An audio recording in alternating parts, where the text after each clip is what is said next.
Hello and welcome to Swiggin Steve's Bargain Beer Reviews, and today I'm going to start now with the Lidl Little by Little range of beers. Starting the ball rolling with Hatherwood Craft Beer Company, the Green Gecko. Alright, the Green Gecko.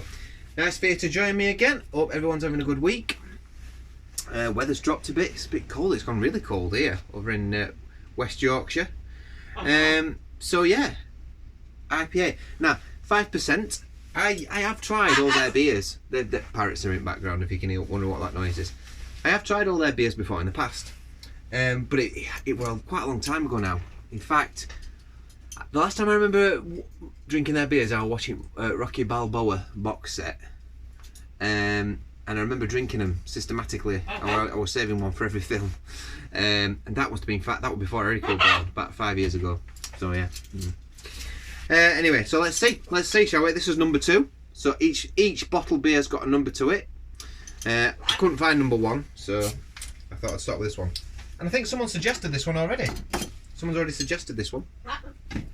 Really nice smell in the can and smoke. Almost like a citrus, limey, lemon, very much in there. So this is what it pours like. So in there we've got about finger's worth of tan coloured head. It's crystal clear, you can see right through that, so it's been completely filtered. It's got a nice caramel colour to it.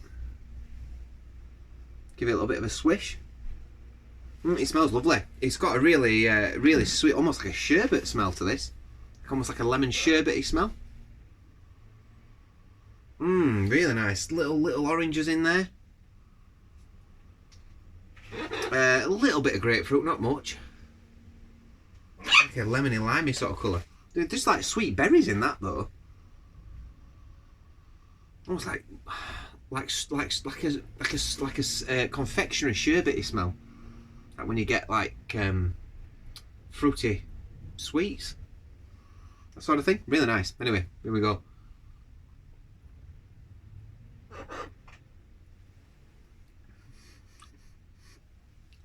That's nice. Oh, that's lovely that. It's got a nice mouthfeel to it. Lovely body. Yeah, nice lacing on the glass. So it's sweet. It's got a lovely malty caramel backbone to it. It's the orangey, fruity flavours coming through.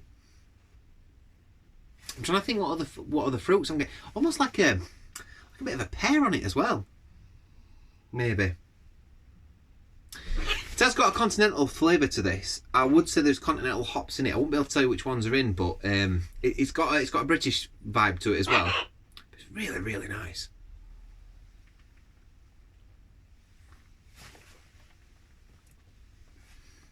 This came in at £1.09p. 500ml.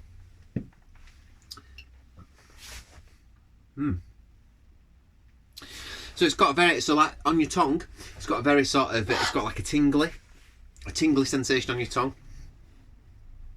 It has got quite a bitterness to it. It's not incredibly dry on the back end, but it is a little bit dry.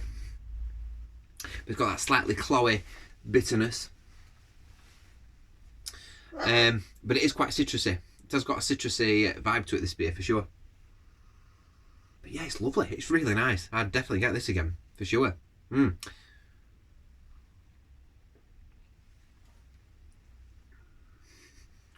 So this is a good start from the Hatherwood beers. I don't know where the Hatherwood beers are brewed. Let's have a little look, shall we? I've got a feeling it might be someone like Marsden's or somebody like that. Indian Pale Ale. This Green Gecko IPA is a tropical thunderstorm of big flavour American hops with distinctive lemon and grapefruit finish. Yeah, getting that. The unblinking classic is underpinned by subtle malt taste, allowing the bold exploration of frontier flavours. I think, for me, I don't think it's that tropical, but I don't mind that it's not that tropical, to be honest with you. And I like the fact that the maltiness is quite distinct. Maybe distinct's not the right word, but it's got a nice character to it. Don't get me wrong, it's not a malt forward beer. It is hoppy, but it's got a lovely caramelly malty backbone. I think they've used quite light malts in this, pale malts or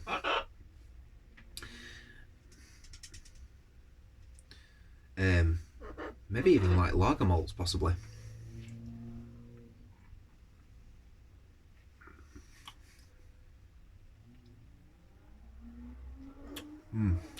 Very good, really nice stuff.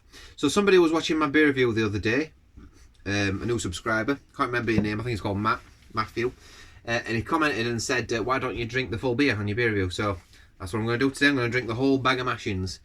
I just got to think about something to talk to you about now while I'm doing it. What would I rate this beer? I'm gonna actually go all the way before I make that judgment.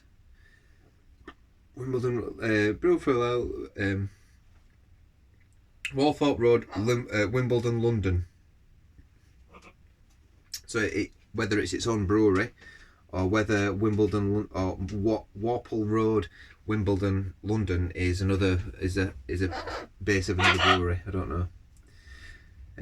But there we go. Really nice though. Really good. Good start this. So if you're watching this and you like your almost British IPAs, but with a little bit of more of a citrus kick, this is the thing for you. It's good, and at 5%, I think for £1.09p, I think it's very good value for money. Whoever suggested this beer to me, thank you very much. There's a few more in here that I've. They were a Duff beer, but I couldn't see a price on it, so I couldn't really say if it were. Couldn't say if it were a bargain beer or not. I've got this Excelsior, which was 69p. So that's like the answer to Galahad, I suppose. 69p. Galahad was, was it 50p a can? I think, weren't it, Galahad? So 69p. So the Excelsior maybe a little bit better, maybe. I've also got some of their, what's the other one that they've got? That Perlenbacher. I've got some of that, but that's 500ml cans. That's pretty good. God, I've got some Skull. What am I going to do with that Skull? I've got tins of Skull up here. I've got this gal. I don't know what I'm going to do with that either. You know, maybe it's just something I just shove in the fridge and make shandies with. I don't know. I'm not sure. I don't know. I buy stuff sometimes and you think, what do I do with that? It's probably you can't buy them on their own. Could buy, Excelsior came in a can on its own, so I could buy that on its own and actually buy a 4-pack of that. So if that's not very nice, then it's not too bad, is it? So scores on the board. Nice list on the glass too. It's getting a little bit more flatter as I go down, but I don't mind. It's still got all the flavour. Still some decent enough lacing on there.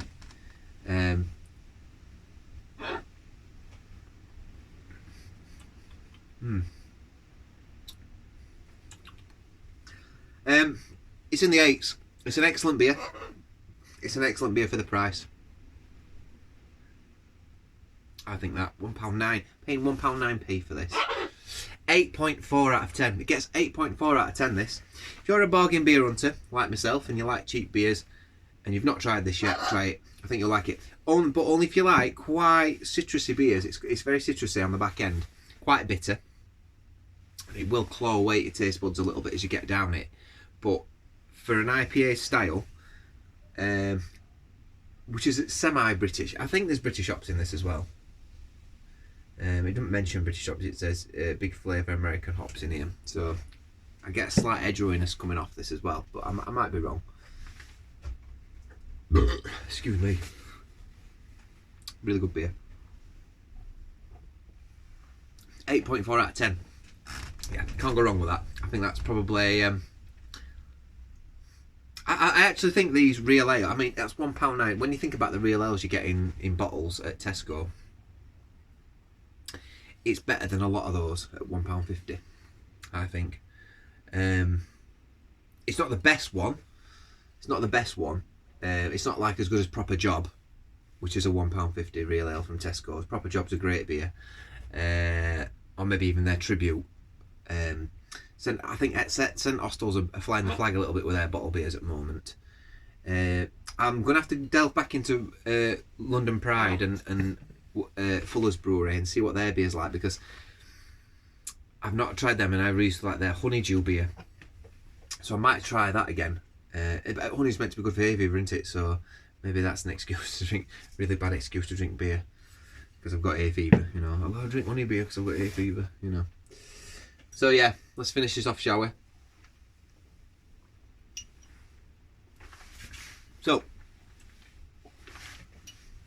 nice citrusy, hoppy IPA. Definitely a decent IPA that. £1.09. Can't go wrong.